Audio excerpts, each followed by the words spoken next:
បើនេះគឺជាឧបករណ៍ខ្មែរសុទ្ធសាធដែលច្នៃអំពីធុងស្ពេត្រូហើយនឹង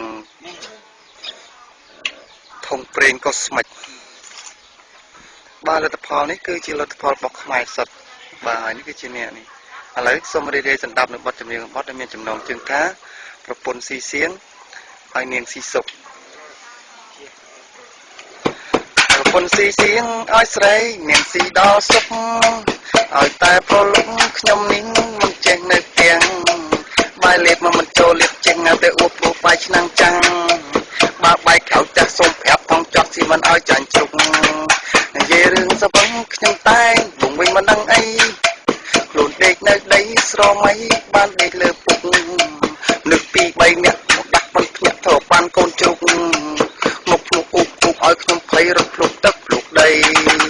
មើលរត់ខ្លាចជ្រុកប៉ុន្តែខ្ញុំខ្លាចរឿងមួយយ៉ាងបើសបឹងដូចចងាខ្លាចហ្នឹងឡានឡូកណ្ដី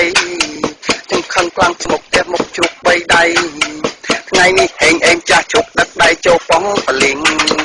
ម៉ែក្មេងអើក្មេងតាមស៊ូជន់ខ្ញុំដល់ប៉ងម៉ែសួរត្រង់ចោះកូនប្រុសកូនខុសរឿងអីខ្ញុំជ្រុលបានគិតខំប្រឹងចំចិត្តព្រៃចុះមកនាលដី